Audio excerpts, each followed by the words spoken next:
حواست هست یه تابستون دیگه هم گذشت.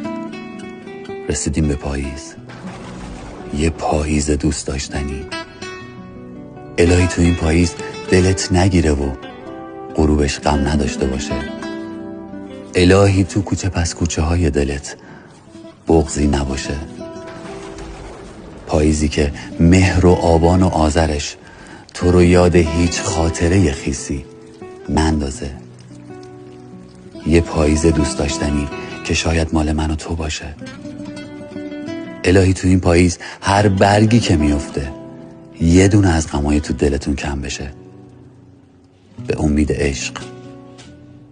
پاییزتون عاشقونه.